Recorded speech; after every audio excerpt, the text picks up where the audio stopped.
Hi and welcome to Rivington Terraced Gardens and Rivington Pike. I'm going to be guiding you through some of the features this landscape has to offer.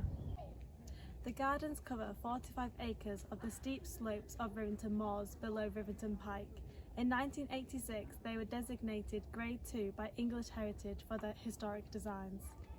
The gardens were developed for William Hesketh Lever, Lord Leverhulme, between 1905 and 1925 by the landscape architect Thomas Mawson and additions from James Pulham and Son.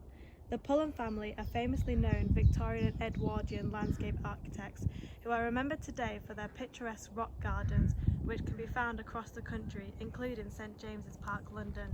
Their designs exploit natural environments. For example, the Pulham rock faces which surround the pathways and lakes follow the same blocky appearance as natural sandstone outcrops. There are two distinct breaking slopes along the steep-sided moors. The first one can be seen here. These topographic features can clearly be related to the change in geology. The breaks indicate a change in conditions resulting in the formation of new rock type. Different rock types erode at different rates, creating sudden changes in elevation. Here marks a change from the Rosendale Formation, a mudstone, to Haslington Flag Formation, a sandstone. The change in rock type is a consequence of rising sea level which occurred throughout the Carboniferous period. The Carboniferous period is a geological time period which began 300 to 350 million years ago. During this time, the UK was located along the equator, like present-day Brazil, where hot, humid conditions are found. These are perfect conditions for abundant plant life, which the Carboniferous is known for. As these plants died, they accumulated in large swampy areas which were anoxic, meaning there was no oxygen for organisms which could break down the plant matter to survive. This meant thick deposits of peat formed.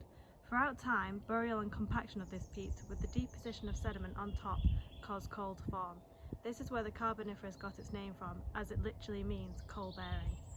The cyclic rise and fall in sea level throughout the Carboniferous led to cyclothem sequences to develop. Haslington Flag Sandstone Formation forms the paving stones throughout the garden. During the 19th century, towns were rapidly expanding and a suitable material for paving streets was urgently needed. The Haslington flags have been used all over the UK and even New York and Sydney. However, the more readily available concrete paving stones are now often used in their place. Buildings within the gardens, such as the Lower Summer House and the Pigeon Tower, were built from rock quarried from the hillside. Originally, the landscape would have been a gradual slope up to Winter Hill. However, with a lot of manpower and dynamite, the terraces were built, which allowed the lakes, lawns and bungalows to occupy the flat areas. In 1921, Pulham was responsible for the Japanese gardens between Kitchen Garden and Royton Lynn. A series of waterfalls flows over the man-made cascades, forming the ravine.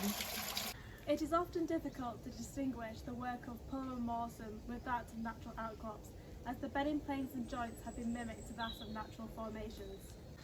Bedding planes are the horizontal lines which represent a break in deposition and indicate individual flood or flow events. The vertical lines are brittle fractures known as joints and form as a result of tectonic stresses put on the rocks. Iron-rich minerals are present in sandstone, and when exposed to the atmosphere, the iron oxidizes in the presence of oxygen, forming hematites which causes the red colouring on the surface of the rock face. We are now heading towards the Japanese gardens, where you have to walk underneath an example of a Pulham archway. A steep gorge was produced at the southern end of the site as the streams were diverted to fill the Japanese lake.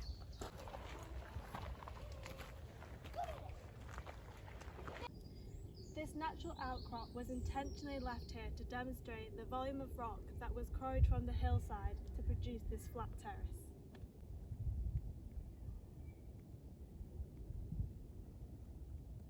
A tip to identify the natural outcrops within these gardens is if they have a 10-degree dip to the southwest.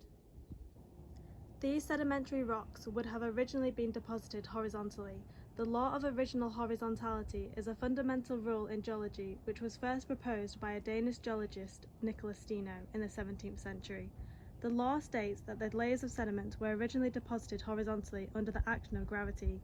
Any rock layers that are now folded and tilted have since been altered by later outside forces.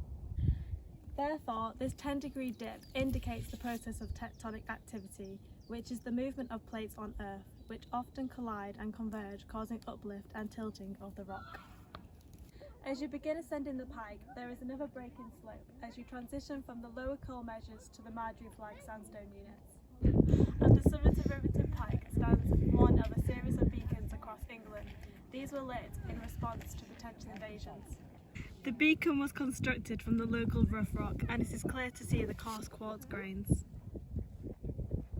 24 8-ton blocks of this hard rough rock were shipped from Lancashire to act as the foundations for the Eiffel Tower in 1887. The remains of coal mining can be seen across the moorland, especially on top of Winter Hill.